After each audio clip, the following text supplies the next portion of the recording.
Welcome to Tunes Brothers, everyone. We are back with Strange Ways, even though it is Tunes Brothers. Um, we got something pretty cool tonight, man. Um, this is an album that, in my opinion, even over time, that hasn't got the credit, in my opinion, that it deserves. Uh, the musicians on this album, I don't think really get the credit, they deserve for the album that they put out. And you can say that about a lot of 80s bands, man.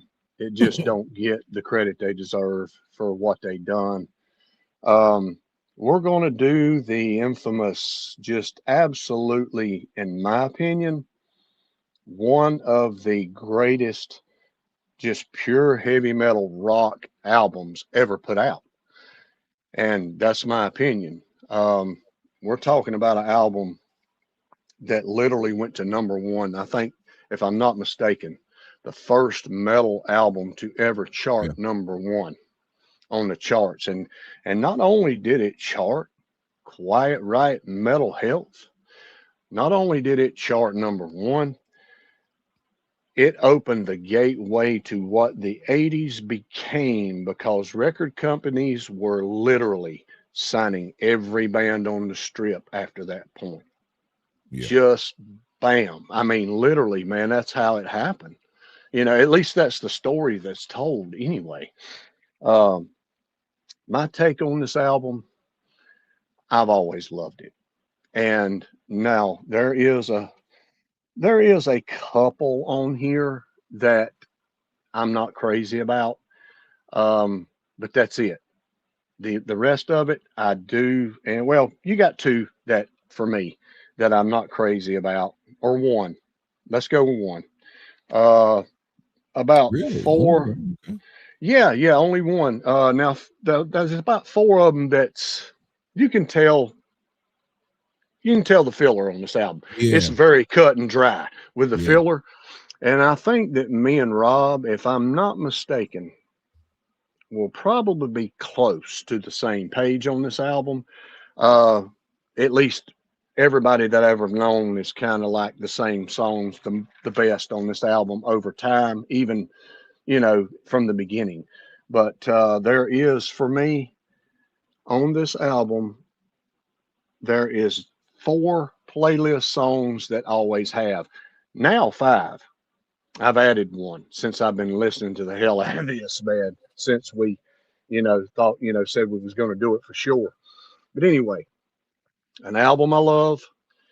And the sound and the production of this album's always been great. It does not get old to me.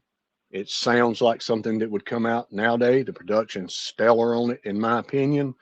Kevin DeBro, what a fucking voice. Rudy Sarzo is one of the musicians that does get credit because he's actually played with so many freaking outstanding great rock stars in his time period. But I don't think Carlos Cavares, ain't that his name? Cavaro, and Yep. Frankie Bonelli, one of my favorite drummers of all time. I just don't think these guys really get the credit they deserve. But that's my take on it. That's the story on the album that I remember. And I did go out and get this as soon as I heard Come On, Feel the Noise. Bam, it was all over then. All right. M. Bogart, I believe is how you say it, says, "Good morning from Manila." Christopher Fairley says, "Quiet Riot started the whole hair metal craze nationally. Come On, Feel the Noise was ground zero. After that, hair metal exploded." Exactly right. This is, you hit the nail on the head. This, not only does the production hold up, but the content does not sound dated. This is not one of those albums that you put on in 2026 and say, Jesus, that must have been something from the 70s or 80s. I mean, this just still sounds legit. This is a 60-40 album for me. I tell you, a couple of these songs, one of them in particular, I got six on a playlist here. Legitimately, that have, four of them have always been on a playlist, but two of them jumped in because I have seen Quiet Riot, obviously represented when I saw them the first time by Geez, just the original bassist that was there before Rudy. Oh, really? Yeah, and then the next time I saw, these are at back-to-back festivals a couple of years apart in 2022 and 3, I think, or 24. Okay. And then the next time it was Rudy Sarzo back representing the band. And then the last time I just saw them up with Rat. And that was interesting because when I got in, this was just last year. When I got into the venue and the merch tables were set up right where the tickets are. I mean, right where you give your tickets and stuff when you first walk in. And there's a quiet table. There was a Stephen Piercy / Rat table. And there was a Warren D. Martini table. And there was a Carlos table. And I was like, what the hell? He's back with Quiet Riot too. This is going to be the shit. Turns out he was playing with Stephen Piercy and Warren D. Martini. But so yeah, Carlos is a phenomenal guitarist. I always thought he's extremely underrated. He just blew my mind with the videos for Metal Health and Come On Feel the Noise when they first came out. I love the songs on this album are so epic. And yeah, they did a cover on here. They've done a couple covers from Slade throughout their first couple albums. I don't care. They did them better than Slade. The guy's voice, I mean, Kevin's voice is really, really close to Naughty Hodder in the first place. So, I mean, it just worked. But their original material is just as good. I don't think, I mean, yes, they get credit for being the first, but I think bands like Motley Crue, even Rat and Bon Jovi and some of these guys clearly just took over the limelight, Def Leppard. And they somehow got lost in the shuffle. Like, hey, we're an awesome band, and we started this whole goddamn thing. After that second album, Condition of Critical, where they had Party All Night. That was a cool, funny video. Mama, we're all crazy now. Yeah. I mean, they just kind of just faded out. And I know they're having problems in lineup changes and whatever, but nevertheless, this album is freaking awesome. It's not as strong as I thought it was completely, but it's still a strong metal album. Yeah, that's about where I stand, man. There's about 5 playlist songs for me now on here. And like I said, you can really tell the filler that was put on here, even though they sound good. Yeah, they're still good songs. It's not like they're garbage. It's just you can kind of tell, okay, this, bulk of these they took a lot of time with, and these might have been just, all right, we need to add something else. Yep. Yep. All right, man. I guess I will roll it off with my number 10, and it's not that I don't really like this. I do.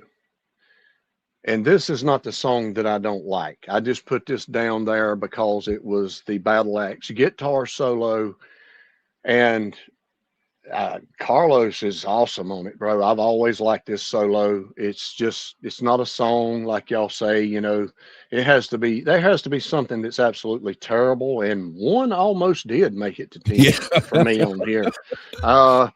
It really did. I had to switch it up because I was like, well, okay. But Battle Axe, he shreds it, man. It's like you said, they had to fill the album. And that's what they were doing, I'm pretty sure, with that too. They'd run out of songs, whatever. Even probably they didn't. I don't know if they even took any from the Randy Rhoads days or not. They may have. I don't know. I haven't dug in. They did. Slick Black Cadillac. Slick Black Cat. Okay, I always thought there were 1 or 2, but I didn't know exactly which one. I think that was anyway. I think that was on QR2. See, a lot of people, that aren't diehards. A lot of people who just know Quiet Riot for their hits don't realize they had 2 albums before this. Yeah, I've got one of them. QR1 and QR2, which makes sense that they went to QR3 after Condition of Critical, kind of doing a throwback. Yeah, and then you mentioned after Condition Critical, and this is a point where they really did make a mistake And that's what happened. They still had the same lineup. They made a mistake on Quite Right 3, even though I do like a lot of, I love the Twilight Hotel song. I like the Wild and the Young. There's a Oh, the couple of, Wild and the Young, Jesus, yes. there's a couple of them on there, but the synthesizers in the Quite Right music did not take. They just didn't. Van Halen pulled it off, and I think everybody had to Quiet jab at Riot. that. Yeah, but Quiet Riot's sound is so raw and heavy metal. The synths just killed it. Yes, it did, man, and it just fell. Literally, their first two albums were solid rockers, bro. And yeah, even though Condition Critical didn't do as good as Metal Health, it's still done extremely well. If they would have bounced back with a hard kicker, man, I think Quite Right would have stood the test of times. But man, they just jumped off a cliff with Quite Right 3, even though it is a couple songs on there that I do like, but it's a whole departure of what they had done. And God knows, you know, I know, everybody should know, you don't do that when you're on the top at the time. You don't make a drastic change. You do that in 10 years, man, if you're still, you know, in the public eye and people still buying your albums and filling your arenas. Okay. Not on your third successful, supposed to be album. But anyway, I don't know who had that decision. I don't know what was made about that and who agreed, who didn't, but that's history now. So, yeah. All right. Check out the documentary. It says JC Ghost, released in 2014. Very, very good and deep. Big focus on Frankie telling the story. And speaking of Frankie, Jesus, what an animal. You said that that Carlos and Frankie didn't get their due. I'm not going to sit here and tell you that Frankie Bonelli was the most technical drummer, because I'm not a drummer. I will tell you that I'd be willing to put Quiet Riot up against any band in rock history or present, as far as having a bigger drum sound and better drum intros. I mean, Quiet Riot's got so many songs, speaking of Wild and the Young, that are known for the drums. I mean, when I saw this band 3 times now, every time they start out with a little teaser. When they hit the stage, they're all jamming, and all of a sudden it goes to quiet, and they'll start that and everybody goes fucking nuts, and then they go into something else and make you wait till the end. I mean, yeah. So yeah, Frankie had some awesome drum fills, drum intros. He was just a rock solid drummer. I am going to agree with you here, because it's not a song. It takes, like you said, a real shit song, which there were 2 that were close for me. Or it takes a phenomenal, fractured type of solo to where the solo itself is almost a melody or a song. So I'm going with Battle Axe, but my note on this is perfect solo for a heavy metal album, because it almost sounds metallic, metal. His guitar tone, it's just wild. It's different. It's not, look how fast I can play. I mean, it's just heavy. Yes. But being only a minute, like 20 seconds or something, I can't in good faith put a short little solo in front of a full-length song. So yeah, like you said, I have before, but the song was absolutely terrible. So, but anyway, my number 9, and this is a song that I never have really liked. I'll have to be honest. I know it's a tribute to Randy Rhoads. I understand that. I just think this album right here. Now, this is my opinion. Don't nobody stone me to death out there. I really love the ballad-esque song on Condition Critical. I know you don't, but I do love Winners Take All. I think that is a fucking rocking, absolutely killer ballad. It's too much of a We Are the Champions Queen song for me. See, I love that. I know, and I hate that song. I love the We Will Rock You, We Are the Champ. I say, gives me chills, man, just watching them play it live sometimes. But And I understand everybody to each their own, their whatever. I think that would have been so much better to end this album. Don't know if they had the song or not. Um, but Thunderbird is just something that I never liked. I just never took to. Um, but anyway, it's a tribute. I understand, but that's how I feel about it. All Yeah, right. it's you can go ahead. I'm listening. I gotta. All right. Bogart says Filipino musicians and bands from the 80s cite Mental Health as one of the albums that normalized loud, aggressive, heavy metal on the local radio. That is so awesome to know that they got respect internationally as well. Yes, God bless Frankie. He was amazing. Thunderbird is probably my favorite on the album. Randy Rhoads or whatever. It's a legit ballad, says Christopher. Okay. Well, me and Scott are going to have to disagree with you. But that's all right. That's the way things go because I am going to agree with Scott. It is Thunderbird for me at number 9. This, I don't want to be too hard on it, but it's probably one of the weakest ballads I've heard any band do. It just has no teeth. It never gets hard and anthematic at all. It just seems to be just drone on. I wouldn't be offended. I wouldn't hit skip, but it's never something I would seek out on purpose. I agree. I gotta say it, and even back then, I've never took to this song for some reason. It just, I don't know. It sounds like something they just threw together very quick to attribute to Randy Rhoads. That's all it, Well, we're getting ripped by Damn Who and Christopher for our take on Thunderbird. Well, look, man, I understand, guys. Look, man. Okay, to each his own. There's a lot of good songs on this album, bro, but that's just one ballad that I never took to. I mean, I love ballads, but some of them we just got different tastes when it comes to them. Jennifer in Las Vegas says good evening. Good evening, Jennifer.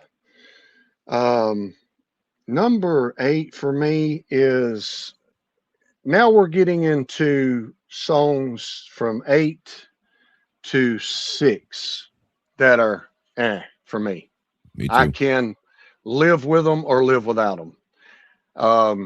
Like you said, I'm not going to seek them out on purpose, but I'm not going to skip them either if I'm just playing the album and rocking it out. Yeah.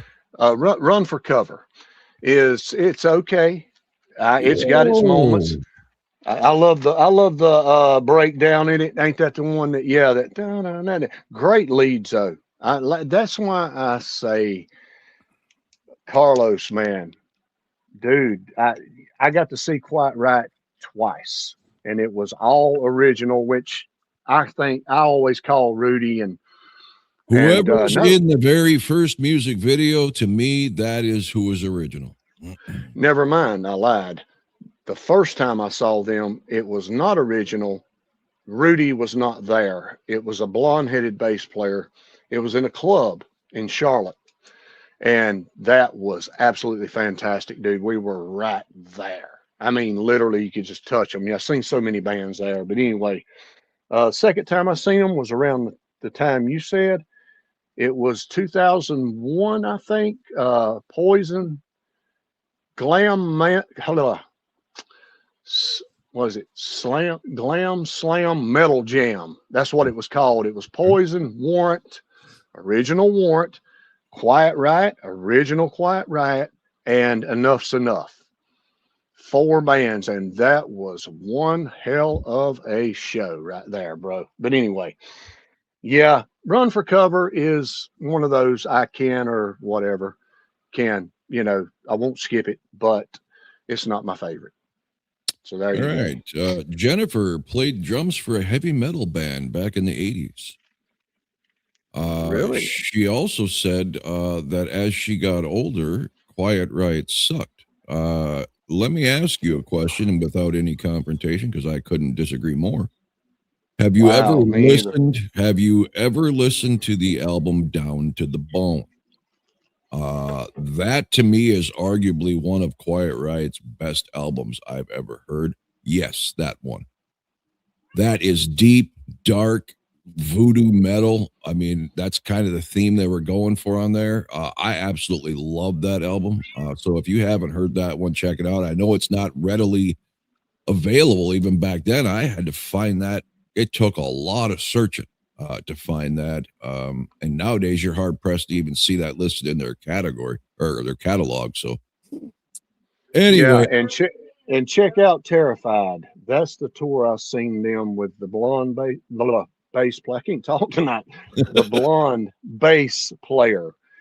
That I've got a song off of that album actually on our battle coming up in 2 weeks. So, but anyway, all yeah. right, Christopher says Dubrow got hurt, or Dubrow, I've heard it pronounced. I say Dubrow because it looks like Dubrow and it sounds cooler. Dubrow, yeah. Hurt because and constantly bitching about other LA bands back then. He was bitter that they were surpassing Quiet Riot, as he should be, but that's the way the industry goes, right? They don't give a fuck who's better.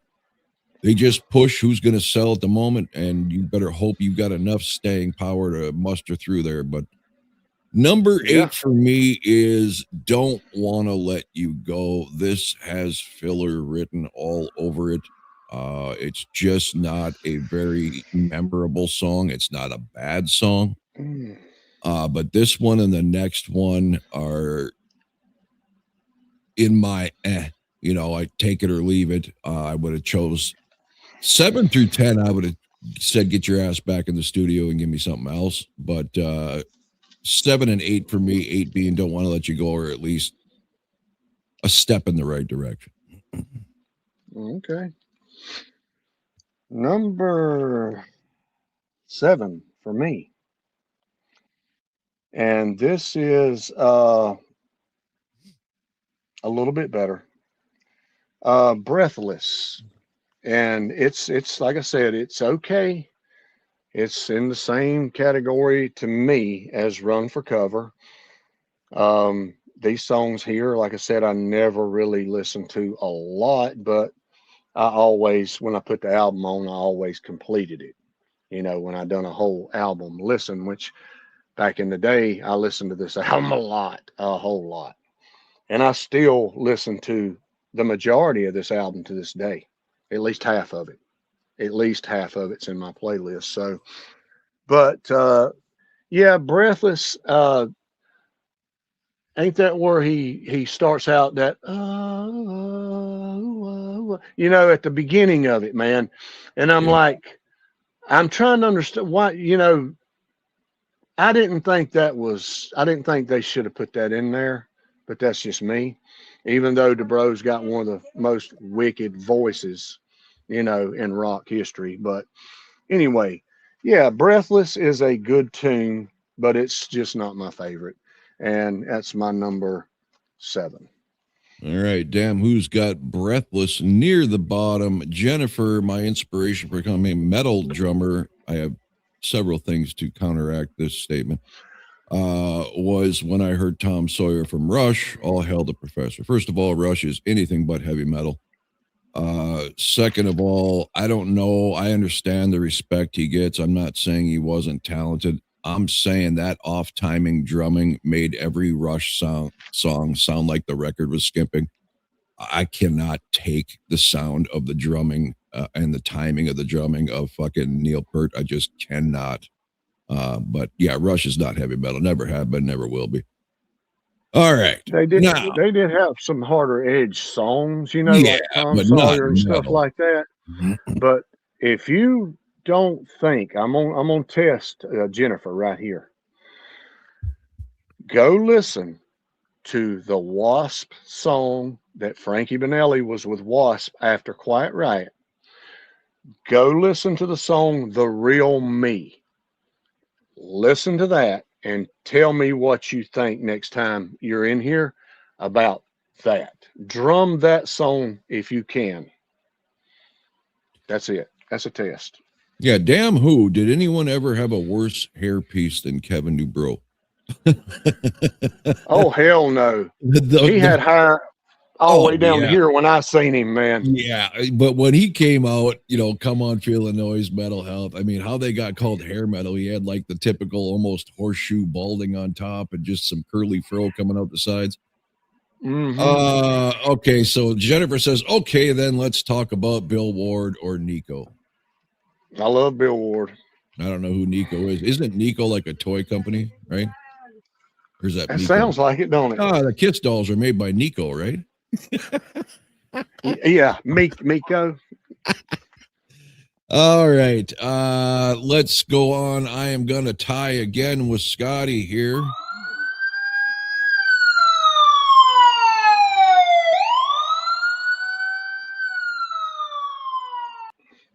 All right. I have also got Breathless here. I thought that said Drew Carey is the bomb. She said Danny Carey is bomb. I don't know who these people are, man. Jennifer, you need to go listen to Eric Singer and Eric Carr, and then you'll understand. Yeah. So Breathless again, the last of my songs, the best of the bunch, but still lackluster for me. Yeah. All right. The last of the songs that are this is a if they would have made an EP out of this and put 5 songs on it, this thing would have been stellar, in my opinion. This is the last of, and this one's no, I take that back. I'm done with the ones that are or whatever. From 6 up, I really like, but 5 is playlist. This one hadn't made my playlist quite yet. And I know a lot of people love this one, and I do too. I really like this song a lot. We'll do it. It's just not my favorite. Let's Get Crazy. Oh, okay. Yeah, it's a wild sexual innuendo, if that's what you want to call it. Song. They're being pretty blunt about the lyrics and stuff on here, man. And it's a rocker, man. It is a hard rocking song, and it sounds good. The leads are perfect, like I said, in this album from Carlos. The drumming, everything, the musicians are stellar. DeBro, stellar. So whether the song is that good or not. All right, number 6, Let's Get Crazy. Okay, damn who, balding poodle hair, maybe the least cool looking singer in hair metal. I would point I thought he looked cool, man. Yeah, I did. Aside from the hair, but I'll tell you who was two less cool guys back then. Jeff Tate, Queensryche, and who's the Crocus singer? Yeah. I know. Yeah, Mark. Ain't that his name? Yeah, Mark. Yeah. Anyway, with his Richard Simmons sweating to the oldies afro that he was always sporting. All right, I can't believe this is happening. I am going to match Scott again with Let's Get Crazy. I like the song. I love the chorus. Let's get crazy, but it's just not in the same zip code as the next 5. So it's damn close, though. I would definitely throw this on a playlist. Yeah, man. Yes, Storis or Storace, depending who you Storace. Yeah. And which, by the way, if you haven't checked out his new music in 2025, you need to, because it kicks ass. All right.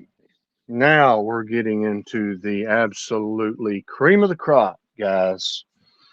My opinion. I know that he's got one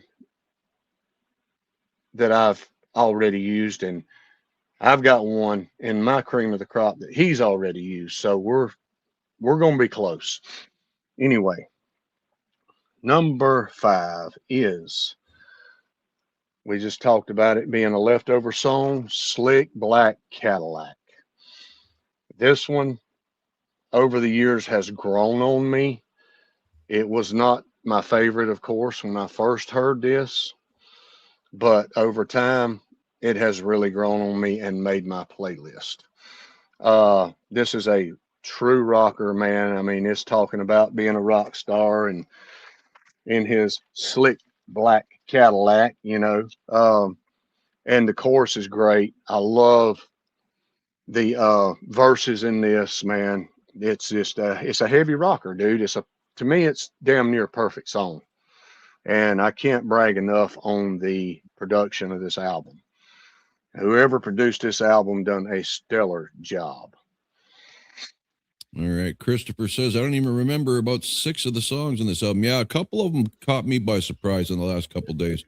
Judas Priest, anyone? Yes, Jennifer. For me personally, anything pre-Painkiller. Once Painkiller came out, they went way too far into the speed metal genre for me. But you talk British Steel, Point of Entry, Scream of Vengeance, Defenders of the Faith, even Turbo Lover. Absolutely, I'm all in on Priest. Yeah, I do like Painkiller though, Jennifer.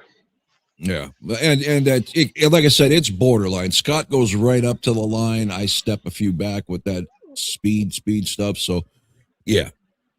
All right. So your number 5 was Slick Black Cadillac. My number 5 has been forced into my love zone because every show I've seen them play, which is 3, they open with this song, Run for Cover. I never cared for it back in the day, but hearing it live, they rock this so hard. Jizzy Pearl being the singer, who does a dynamite job for him, by the way, and he's a great showman. He's very interactive with the crowd, just a swell dude. Run for Cover, I have become hooked on thanks to Jizzy Pearl and the lineup of that is Quiet Riot nowadays, just because they ram it down your throat live. The first time I'm like, why are you playing this? There's so many other songs I would rather hear. By the third time, I'm like, yeah, bring it on, man. So they made me love it. Okay. Yeah, I don't know what the set list was when I seen them a couple of times. I don't know if this was in it or not. It's been so long, but yeah, I had that one kind of low. That's the one. Yeah. Okay, here's the one you had low that I don't think is filler, even though it's not. This is a ballad that to me belongs. I've always loved Don't Want to Let You Go. I've always loved, and what makes this song, what makes me love this song so much is Frankie Banelli's drums, man. And that lead, oh man, that Carlos rips off is so bad. Now, DeBro sings it perfect. They all really make it, but the sound of the drums, they kind of start off a little slow and it builds tempo, and Carlos's lead is just perfect, man. So Don't Want to Let You Go has always been in my playlist. So I do like ballads, guys. Just Thunderbird just wasn't my style, I guess you could say. But I do love Don't Want to Let You Go at number 4. All right. Welcome in, Pammy. She says she just finished watching Backtrack as she waited all night. Yes, that was Dave's fault. You can get on him, Pammy. In all seriousness, we had a snafu and I had to edit half of it out because a certain video we chose was really lagging my machine. So instead of just downloading and uploading, I had to, re-splice everything and then export it from that program and then upload it. So it was a shit show. It took all night and I had to go to work. So I just didn't get to it till this morning. Jennifer says, I completely dislike drummers who use drum tracks. Who the hell are you talking about? Because if it's one of the Erics, me and you are going to have a problem. Eric Carr, they did use drum tracks on Hot in the Shade, some on Asylum, but that wasn't Eric Carr's decision there. No, that was triggers for Kiss. Does a lot of things based on timing. Why? Because if you step the wrong place 2 seconds too early or too late, you might get blown the fuck up. So a lot of that stuff is tracked and I will not say the track's playing. A better word for is a click track, not a drum track. The click track just keeps you in time, because someone like Eric Carr, as great as he was, had a real problem with racing out of the pocket, getting way too fucking fast because he was just a fucking animal and he'd completely lose focus. So click tracks were utilized heavily, especially even with Eric Singer in those days, because like the fucking from the End of the Road tour, that was such a technical fucking Goliath, that stage show. Yes. Everything had to be on cue at all times.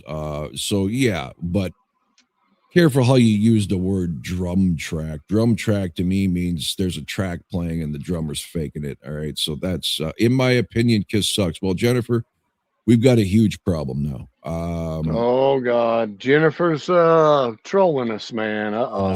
You're allowed to have your Oh opinion, man. Jennifer. And Yeah. out of the respect that you are a lady and not one of us tough brothers, I'm going to let that pass this time. I will just say you're allowed to have your opinion, no matter how fucking wrong, uninformed, and fucking ignorant it may be. You've got 50 years of music that you can't show me another band who can match them album for album. And if you cite something like Black Sabbath or Tool, you can kiss both of my fat ass cheeks and get yourself out and start listening to some Kiss music, because if Tool is a band you think is great, your opinion means less than nothing to me. But other than that, you're a great person. All right. If she likes grunge, go listen to the Hotter Than Hell album by Kiss. Listen to it all the way through. All right.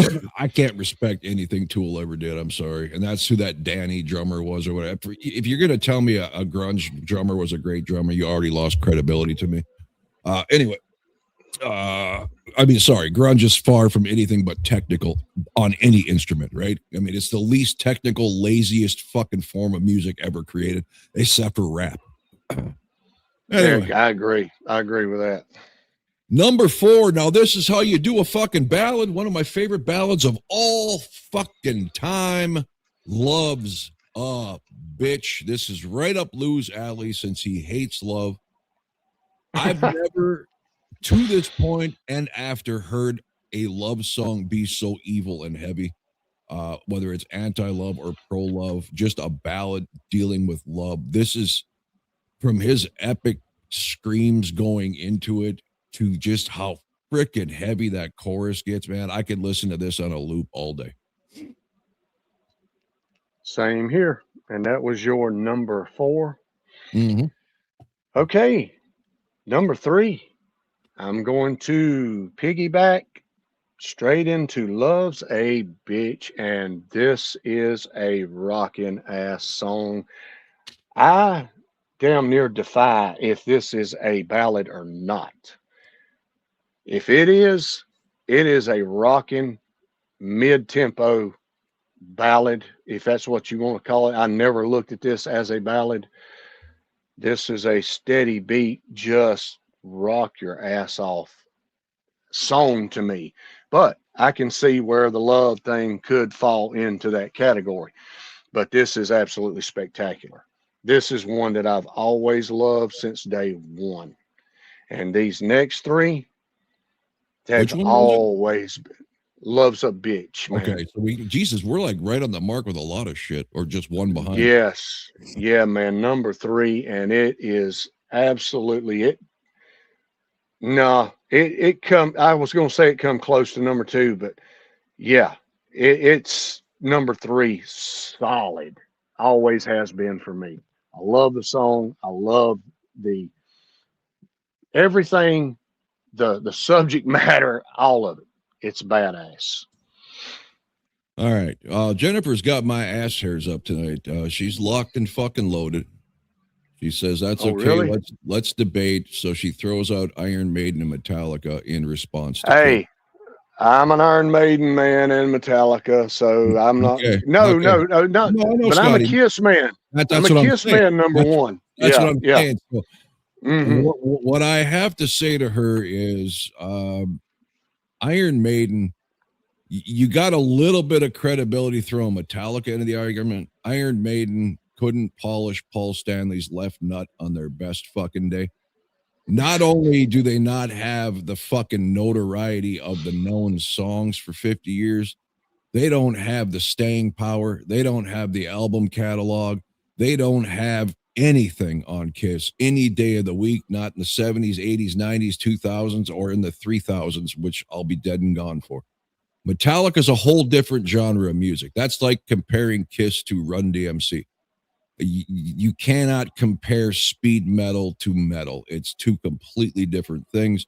Metallica, incredibly successful, but they had how many shit albums that nobody gave a fuck about until the Black Album, right? So there you go. No, he's wrong on that one, Jennifer. He's wrong on that one. No, I'm not wrong on that one. Nobody knew who Metallica was in mainstream till One came out on Injustice for All on MTV. So one could make the argument that Kiss made a name for themselves long before music videos were a thing. Metallica couldn't get noticed by anybody till MTV made them be noticed. So you can love Ride the Lightning and Master of Puppet Jerkers all you want. They were not mega sellers. They were not chart burners. They did not get notoriety. They were not selling out. They wasn't chart burners. They weren't selling out shit until the Black Album. Period. They were selling out. Metallica never came the biggest band in the world till the Black Album, Scott. I don't care if you like the Black Album. They were selling out with Injustice for All before the Black Album. That was their first headlining gig. And thank One. And Master of Puppets, they were opening for Ozzy on the Ultimate Sin tour, dude, and they really got shine then. How does opening for somebody give you any credibility? You know how many failed bands open for big bands? Yeah, but still, it's like half the place there, man, was just all hair, you know. I mean, just yeah, you know. I mean, they look. Ride the Lightning really did get Metallica noticed. Now, no, the first one, it took them a while for their second one. They started getting a little bit of notoriety with For Whom the Bell Tolls.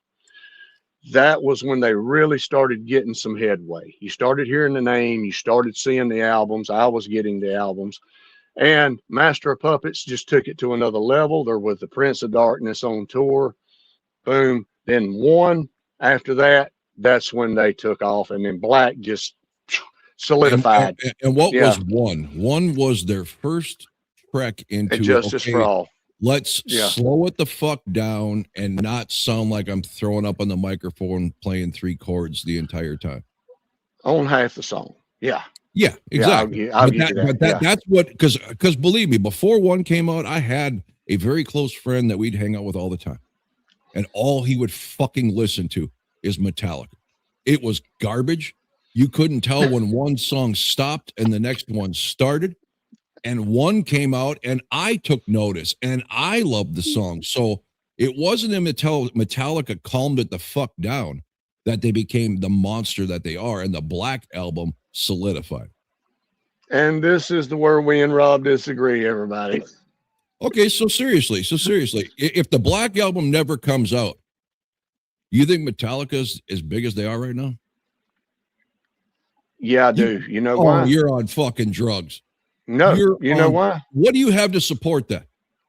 I'll tell you what I got to support that. The same reason Def Leppard got so big with Hysteria was Pyromania and High and Dry. I will throw both of them in there. And Metallica with Master of Puppets and Justice for All. It was a building force, man.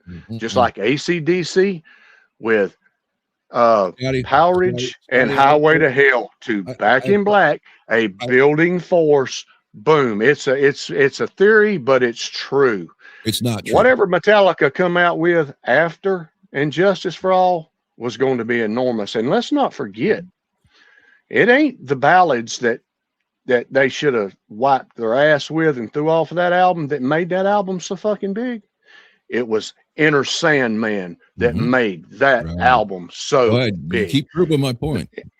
Yeah, it's a rocking song. Okay, it's a heavy song. But yeah. Here's the thing. One was big on MTV. Metallica before One was big underground, not mainstream. They were building. To sell out stadiums and become a 40-plus year act, you can't strictly make a living underground. So if No. if the Black Album doesn't No. come out, you're banking on your failed Def Leppard that you always go to. And thank you, Jennifer, for laughing at Def Leppard, because I think it's hysterical that they're even considered a hard rock band. The bottom line, yeah, they're not. They're a pop band. They're No, hell when they were no, a hard hell rock no, band, hell they were a no. hard High and rock Dry band. and Pyromania are hard rock Yes, albums. yes, they're garbage, but yes. No, But no, they they're were a not. hard rock band Nope. until Hysteria came out and they became a pop band. That's just the way it is. But Metallica, back to the point. You proved my point about 15 times in that rant. Without the Black Album, you're banking on your Def Leppard strategy of, because one was so popular. Oh, by the way, what other tracks off Injustice for All were released that anybody knows that's not a Metallica fan? None. I think Blackened was released too. Okay, yeah, but did anybody care? I still haven't heard it to this day. I doubt it. Just that's that my one point. Song. They would have had to put out something else with like 10 tracks equal to one if the Black Album didn't come out. The Black Album got them on the radio. One was not on the radio. Nothing else mattered. All this stuff made them bigger than life. But if the Black Album hadn't come out, The Load would have been the next album, and that got more airplay than the Black Album. But they had more singles on that than the Black Album. That was a steady trajectory from the Black Album sound. Exactly. Right. No, so from the Injustice for All. Out, you don't know that's the direction they would have taken. Yeah, well, yeah, you do, because they were already taking that direction. They were wanting to get that album, and they did with the Black Album. They were going that way regardless. Well, we're going to agree to disagree, because that's Metallica stays underground, maybe with moderate success like Megadeth, if not for the Black Album. That's what happens sometimes on these streams, guys. Yes. You know, we'll get way off. On a Quiet Riot video for anybody who tuned in 15 minutes ago. That's right. That's right, man. Back to Strange Ways, me and Scott. You see the intro of Scott wanting to pound that guitar. That was at me for fucking disagreeing on AC/DC. This is why I love doing solo shit with Scott. Absolutely, man. Okay, so number 3 for me is Slick Black Cadillac, one of my all-time favorite Quiet Riot songs. My only knock on this is I can't speak for the Kevin DuBrow days, because I was never fortunate enough to see them live with him. The one thing that Jizzy Pearl and the fill-ins cannot do is hit this fucking harmony at all. I almost would prefer they skipped it, because they cannot pull this song off live. If anybody doesn't believe me, just go look on YouTube for any of the, Slick Black Cadillac performances since Jizzy. And I'm not blaming Jizzy Pearl. I'm just saying, between Jizzy and the fill-ins and Rudy Sarzo here and whoever there, it just sounds bad. The song doesn't have that tight punch that it does on the album. Maybe it did in the Kevin DuBrow days. I don't know. But the problem with, trying to go back to these great bands that haven't had a career, at least in the 90s on, there's very little quality pro shot videos. So I'm sure you could find, some low budget camera recording of it. I don't look at bad recordings. I refuse to, because the sound quality is so freaking bad. You can't make nothing out anyway. But the song itself has got some of the most brilliant harmonies. That chorus is so freaking addicting. And I love Cadillacs. I've driven Cadillacs for over 20 years. So it's just worked for me. Yeah, and it seems like when they're singing that chorus, there's a phaser in there. It sounds killer, man. And by the way, I did see them do that live both times, because they always played that song. And Kevin DuBrow could do it. They did do it really. Well, it makes sense, because even if you listen to the studio version, in that harmony of the Slick Black, you can hear his voice front and center. It's like frickin' Paul Stanley. You can hear his voice over everybody else's. So, yeah, they probably could pull it off better that way. Okay, we are up to number 2, and I will just have to say, this album, these two have always been my favorite. Always been my favorite. Two of Quiet Riot's songs that I love probably more than anything they've ever done. Um, is that Jennifer again? But anyway, Yeah, she never says mind. she's asking, and I've never heard of this metal band. Maybe you have. She says, "Is Pennywise metal or punk?" I don't know. That's the clown in Yeah, It. that's what Damn Who says. I thought it was a clown. I have no idea what Um, Pennywise is. yeah, I hadn't heard that band yet. But anyway, bang your head, mental health will drive you mad. This is a staple, a Quiet Riot. Put your fist in the air, man, and sing along and bang your head. Literally. This is a anthem of theirs that's they'll always be noticed for the videos. This is Quiet Riot to me. This is what they put in stone and solidified their name as a hard rock metal band when they came out. Great title, great album covers with the guy kind of like a Eddie from Iron Maiden, you know, with the mask and shit. I love the album covers. I love this song, and it's perfect. So, bang your head, number two. Yeah, and I was gonna bring that up earlier, so I'm glad you did. That, for lack of a better description, metal Jason Voorhees hockey mask.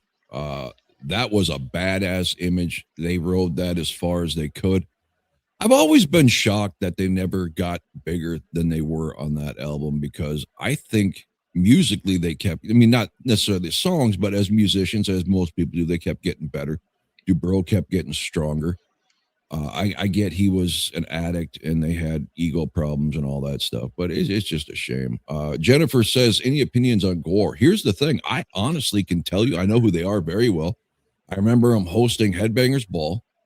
I don't think I've ever heard a note they've played, so I don't have any idea. I can tell you I've heard little of them, but what little I heard, I'm not in. What kind of music is it? I know it's Oh, metal, but I it's mean, is it like speed metal or is it death metal or is it just regular? it's speed, death. All it sounds like all that shit blended in one, dude. You can hardly make Okay, heads or so tails he's of a what's going he's a on. vomit singer. A Slipknot and Overdrive, Oh, you know, geez. type band, and I mean, literally, I had nothing against them because they were metal, they were part of the world, but I just didn't take to them. They were out of my league. So, All right, Down Under Dave is watching, and he says Scotty and Rob disagreeing. Never see that happening. Okay, Christopher chimes in and says, you mock Kiss for being all image and then praise Gore. No one who's not a Gore fan can name a single Gore song. I don't know who was mocking Kiss for being all image, but whoever that was, you're beyond stupid. Yeah, you have to be. You don't last 50 years on image, whoever said that. So let's just taper that down a little bit. All right, number two, I'm coming in the opposite way of Scotty. I've got Come On, Feel the Noise, probably the greatest rock anthem of all time. That video completely changed my entire idea of what heavy metal was, because up to that point, it was Living After Midnight, You Got Another Thing Coming, songs like this, Deuce, Watching You, and then Come On, Feel the Noise comes out. And the drums on that in Metal Health are enough to blow out the best speakers, let alone the cheap shit you had back in the early 80s, right? I absolutely love this and Metal Health. We just switched them up, apparently. Both of these songs I could have on a playlist that I listen to on a daily and never get sick of them. Yep, I'm the same way. Both of these are number one to me, and they always have been. And I'm going to go ahead and piggyback off of Rob. My number one song, Come On, Feel the Noise. This is a song, even back in the day with the overplay, you can't overplay this song to me. I could literally listen to it on repeat, and I do sometimes on when it comes on my playlist and I'm doing something, whatever, and I'll repeat. This song is so spectacular. Absolutely perfect. Destroy Slade version altogether. They made it their own song. The literally the riffs in this song will shred you apart when they're literally in the verses, man.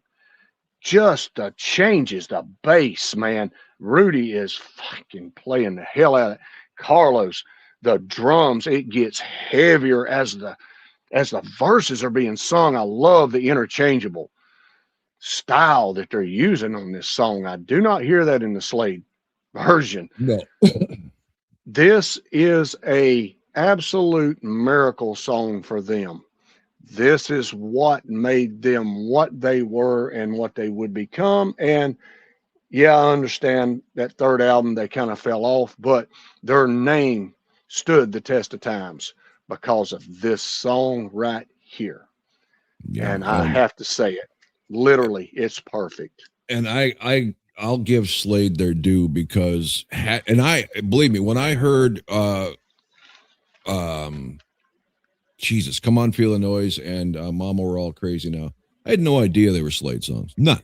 I didn't either. I didn't even know who the hell Slade was. We're talking early 80s. I had no clue.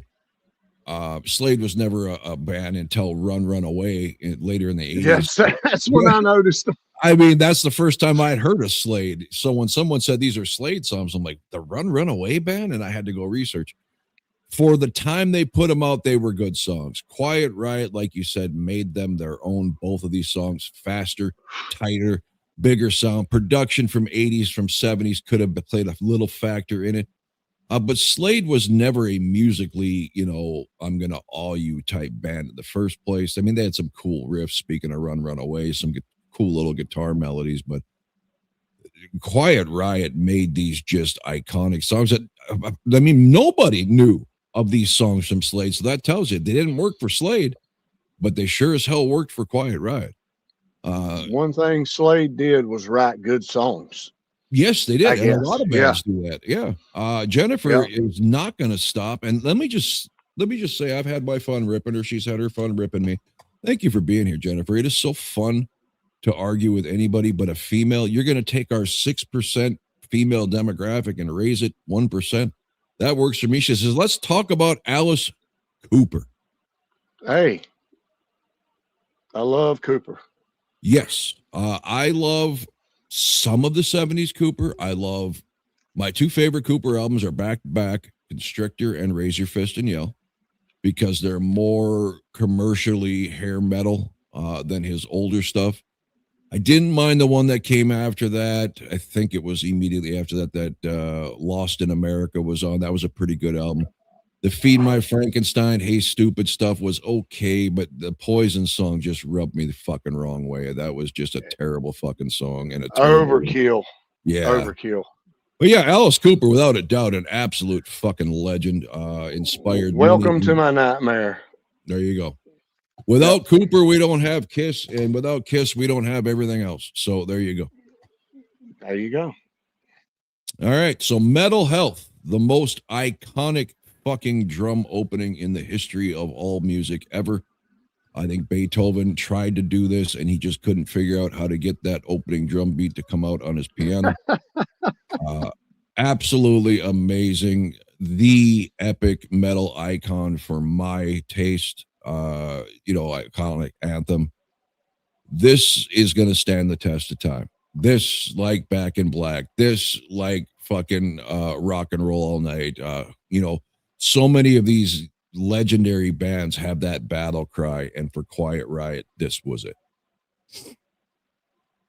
I agree. Those two songs have always been at the top of my list on this album, and that's something that's never changed. Never changed. So yeah, I've got the album here somewhere. I couldn't find my CD, but I wasn't digging through all that stuff to pull it out. So, but everybody should know what it looks like. And that is Quiet Riot Mental Health, Well, ladies hang and on real quick before we gentlemen. wrap it up. Sean David says Paul got the idea for his fractured mirror or broken mirror guitar from Naughty Hotter. Absolutely. He was Yep. infatuated with the mirrors on his hat. Yes. And he took it and ran with it. So absolutely, yes, good call. I completely forgot about that. Let's Yeah, see. because he was a big Slade fan, Paul was. Yeah. Backstage Recordings, who's had all kinds of great things happen in his life with music, photographed Whitesnake in 1980 and met the band backstage. All right. Okay. We got to do a little more Whitesnake. I think have we ever done a whole album? No, but I've got them on the battle next Tuesday. Okay. But we're going to. We're going to get around to it. Yeah. Yeah, let's talk about Wingnut, says Damn Who. What has he fucked up tonight? I'm sure he's fucked something up. Ask his wife if he's got someone dumb enough to marry him. Anyway, so yes, this was a fucking fabulous album, a fabulous night. Anything else, Scotty? I believe that's it, man. I mean, it's the album it's the gateway album, and like I said, I agree with Rob. Yeah, Motley Crue was out at that time. Rat was out at that time. Wasp was out at that time. Man, somebody was getting ready to explode. But I believe Quiet Riot's album came out before their album, and that's what exploded. Dawkins was out at the time. So many of them were doing their thing on the strip at that time. Yeah. But Quiet Riot is the one that solidified it. Hey, start signing these bands. Let's get it going. And they did, literally. All right. Well, tomorrow night we've got a fucking 1980s 3-band battle: Kiss, Motley Crue, and Bon Jovi. And before you start saying, "Where's Deuce?" This is 80s songs only from the 3 legendary bands. The list is in the post section. Check it out. Get your homework ready and watch us duke it out tomorrow. It should be interesting. And we're going to end the stream this way. So until next time, thanks for watching.